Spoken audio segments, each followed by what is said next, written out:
Assalamualaikum warahmatullahi wabarakatuh. Hai sahabat, senang rasanya bisa menjumpai kalian lagi melalui channelku ini.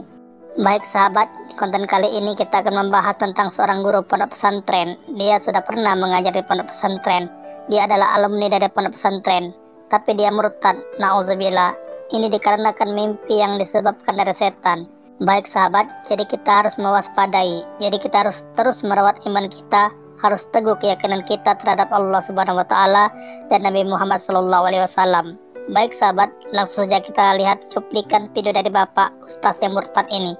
Ini videonya. Setelah tamat sekolah di pesantren, saya melanjutkan ke perguruan tinggi. Saya belajar program studi keagamaan. Apa benar? Ketika saya masih kuliah itu, saya bertemu dengan seorang teman, ya teman muslim juga. Namun beliau itu sudah percaya kepada Isa Al-Masih. Beliau itu berkata kepada saya, "Kamu mau nggak membaca kitab Injil? Ini saya punya. Apa kamu mau belajar kitab Injil?" Awalnya ya saya sangat menolak, karena keislaman saya waktu itu masih begitu kental lah. Istilahnya saya baru keluar dari pesantren, langsung ditawarkan kitab Injil. Ya saya langsung menolak. Tapi setelah saya pikir-pikir beberapa hari itu, rasanya tidak ada salahnya jikalau saya mencoba untuk mempelajari, untuk belajar. Karena ya mungkin hal itu juga bisa membawa saya pada hal yang lebih baik. Itu repot Pak. Itu repot Pak. Itu repot Pak. Saya mencoba untuk mengambil kitab itu dari teman saya. Saya coba membaca ya sedikit demi sedikit. Namun ya maklumlah, saya masih baru memegang kitab itu dan kitab itu sangat asing bagi saya. Saya masih kurang tertarik dengan isinya karena bagi saya kurang penting gitu, karena pedoman saya kan dari dulu adalah Al-Quran seperti itu. Ya setelah itu saya bosan membacanya, kemudian saya taruh di dalam lemari saya.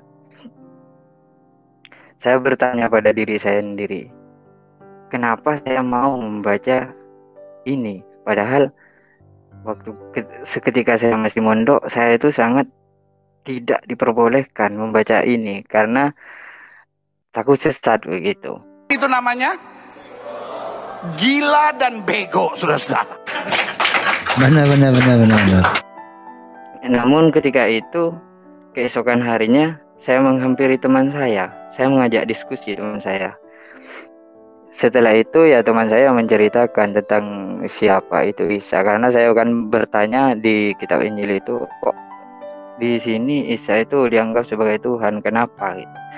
Jadi teman saya itu bercerita kepada saya, ya memberi istilahnya lah, memberi pengertian kepada saya. Namun saya tidak percaya gitu, karena Isa itu hanyalah sekedar nabi. Mana mungkin manusia itu bisa dianggap sebagai Tuhan, sangat tidak masuk akal sama sekali begitu. Ketika itu saya pulang, saya masih kurang puas. Saya mencoba untuk membaca kitab itu lagi. Namun setelah baca-baca, ya karena saya juga tidak mengerti isinya, meskipun saya baca itu saya tidak mengerti arah dan tujuan kitab itu. Gua rasa lu orang punya goblok dipiara dari kecil punya nih ya. Hah? Setelah itu saya mencoba untuk mencari-cari ayat itu. Saya juga baca dari depan, ya sedikit-sedikit saya baca. Namun rasa bosan itu datang kepada saya lagi. Baik sahabat, kita sudah dengar sedikit cuplikan dari Bapak yang murtad ini. Dia mengatakan basicnya pesantren. Kemudian dia mengatakan dia adalah orang yang beriman pada saat sebelum dia murtad. Dan dia ditawari Alkitab dari kawannya yang memang sudah murtad duluan. Kemudian dia mencoba membacanya, dan dia pun membacanya tidak hanya sekali. Jadi dia baca, setelah dia baca sekali bosan. Kemudian dia istirahat sejenak. Untuk kedepannya dia malah diskusi dan dia membaca lagi. Nah sahabat, pada zaman Rasulullah, para sahabat, tepatnya terjadi pada Umar ibn Khattab. Saat itu Umar ibn Khattab mendapat potongan ayat Taurat. Ayat Taurat ini adalah kitab suci yang diturunkan kepada Nabi Musa alaihissalam. Jadi Umar ibn Khattab menunjukkan dengan senang karena ini ayat Taurat yang asli. Dia tunjukkan kepada Nabi, "Ya Rasulullah, aku menemukan potongan Taurat yang asli ya Rasulullah." Nah, pada saat itu sahabat, wajah Rasulullah memerah dan Rasulullah berkata, "Wahai Umar ibn Khattab, seandainya Nabi Musa hidup saat ini, maka dia akan mengikuti syariatku." Artinya sahabat, kita tidak boleh mencampur adukan kitab suci karena kita cukuplah Al-Quran yang menjadi pedoman kita karena sudah disempurnakan. Semua kitab yang terdahulu sudah disempurnakan dalam Al-Quran dan kitab-kitab suci sebelumnya sudah ditanggalkan, tidak ada lagi diberlakukan. Jadi sahabat, bahwasanya Nabi tidak akan ridho ketika kita masih membaca kitab-kitab sebelumnya. Karena kan kitab yang memang sudah murni diuji keasliannya langit dan bumi adalah Al-Quran. Jadi kita tidak perlu membaca kitab-kitab yang memang itu akan mengganggu keimanan kita. Apalagi sekarang cukup banyak kitab-kitab yang ditulis tangan oleh oknum-oknum atau pembesar-pembesar agama tertentu. Kita tidak ada unsur menyudutkan suatu agama. Baik sahabat, kita lanjutkan lagi video dari Bapak yang murtadin ini. Ini videonya.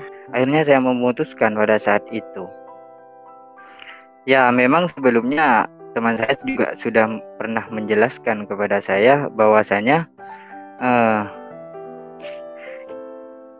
kalau kamu sering membaca ini, nanti Tuhan akan membimbing kamu bisa percaya nantinya. Ya saya tidak percaya dengan hal itu. Akhirnya pada saat itu saya berjanji bahwasanya saya tidak akan pernah membaca kitab ini lagi. Saya sudah kuat dengan iman saya, dengan keislaman saya. Saya tidak mungkin membaca kitab seperti ini. Ya, akhirnya saya taruh kitab itu di lemari saya.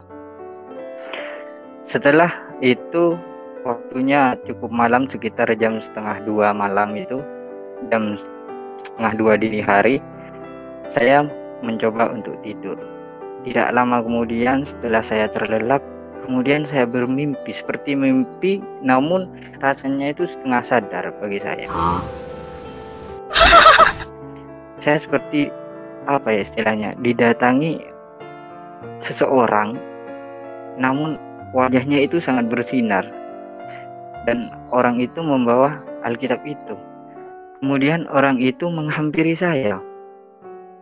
Orang itu menghampiri saya, memukulkan Alkitab itu kepada jidat saya. Saya kaget, saya terbangun, saya gerah, tubuh saya itu seperti orang baru mandi. Celana dan baju saya itu basah semua.